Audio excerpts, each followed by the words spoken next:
Hey guys, welcome back to Mojo Grip Mike here.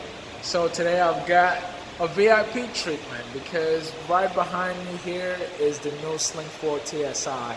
As some of you already know, I had a chance to check out this airplane while I was at Oshkosh, but I didn't really get a chance to talk about it. So the owner, Wayne, invited me to his hangar today, and you guys are going to see this beautiful airplane, so stay tuned. Alright, so the first thing you see with this airplane, your first glance at it, it looks similar to the standard Sling 4, but this is a completely different airplane. And the first thing that makes it different is actually this power plant here, which is right here. You have the 915 IS, the rotax 915, and this engine puts out 140 horsepower, about that much, which gives this airplane a lot more better performance.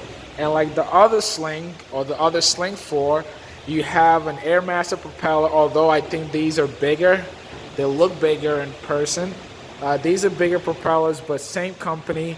And with the Airmaster, I've shown you before, in the interior you have an electronic switch for your propellers, so you don't have like a prop lever where you have to drag back and forth.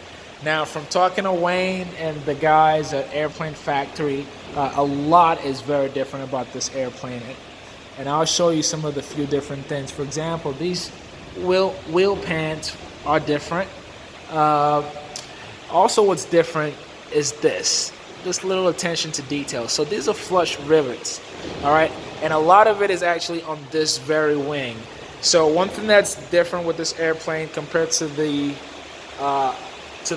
older Sling 4 is the fact that this wing is narrower. So the older Sling 4, the wing is wider, and with a narrower wing, you have more speed, so less drag. And the same thing is considered when you look at the rivets. All right, so with more flushed rivets, again, less drag, which means this airplane can go faster. All right, I'm just gonna go around it with you. And actually, I'm going to get Wayne on camera soon so he can give you a lot more detail about this airplane. Okay.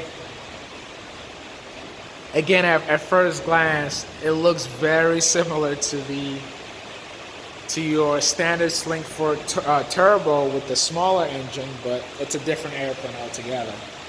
And back here also, those flush rivets, as you can see, a lot of them you have back here.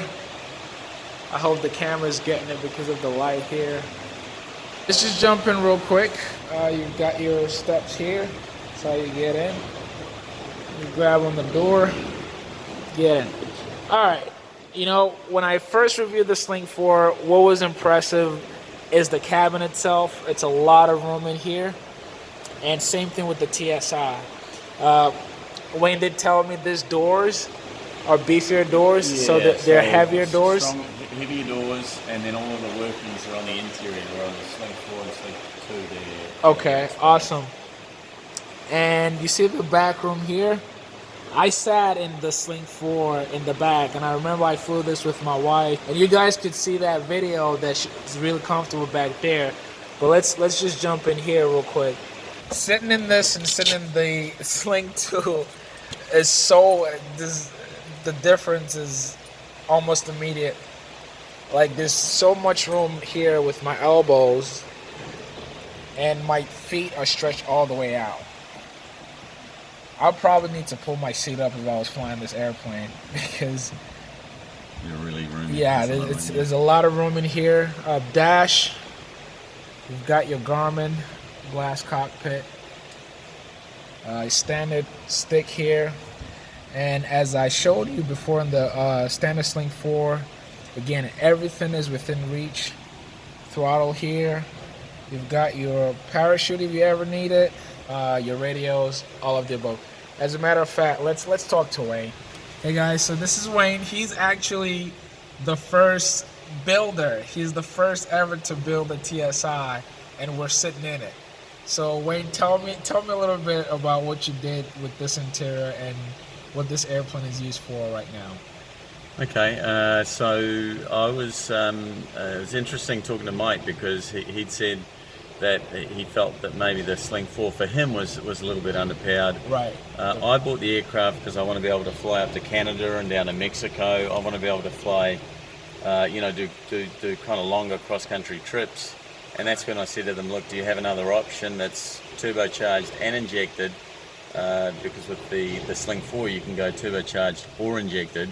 And they said, oh, funny you should mention that. We are just about to build the first production Sling TSi, and it's a, like you mentioned, it's a big jump up in horsepower, right? Up to 141 horsepower. So they said there's just one catch, you'd have to decide really quickly and fly to South Africa because it's the first one. They want to build it in the factory. Right. So you built yours. This was built in South Africa. In South Africa, in the factory, yeah. Wow, okay. So I just pulled the trigger on it immediately. Flew to South Africa. I took my son Matthew with me, and we spent 16 days at the factory. We started with a quick build kit, so the fuselage and the wings were already built, but we pretty much did the rest. Oh, wow, awesome. Okay, now let's talk about this panel. Tell me what you have installed, and we'll go through it. So this is a Garmin or G3? It's a G3X. Okay, G3X. The Garmin GTN 650. So it's full IFR capable. Wow. And the G5 for backup. So there you go, fully stacked. Yeah, so okay. This is, every time I look at this panel, I still think it's a beautiful panel. It is beautiful. It is very beautiful. And how often do you fly this airplane? So we had been flying it probably 4 times a week, something like 4 times a week. So I was going through the process of getting my license, and right near the end. But with the planes, unfortunately, the plane's out of commission for a little bit while we replace the exhaust valves. Okay. So guys, earlier I mentioned the propeller, the Airmaster. This is the switch. Honestly, one of the most attractive things about this airplane, for me, is the workload on the pilot. This aircraft you can compare the performance to any well-built airplane that is certified like the Diamond Star, and this TSi will outperform a Diamond Star DA40. Okay, and one of the things also is you've got this switch where you don't need a propeller lever. You just turn it to whatever phase of flight that you're in, climb, cruise, take off, and it does all the computation for you. And that also allows for your fuel flow, all of that cool stuff. So, so they took that from the standard Sling 4, and then now it's in the TSi. So guys, that's all I have for you today with the Sling 4 TSi. Obviously, we can hear all the banging outside. That's Mother Nature. It's pouring out there. Hopefully one day soon I'll be able to take you guys on a flight in this aircraft, but with everything that I've been hearing about it, it's outperformed the numbers even set for this airplane. So thank you so much for watching. If this is your first time, be sure to hit that subscribe button, and I will catch you guys on the next video.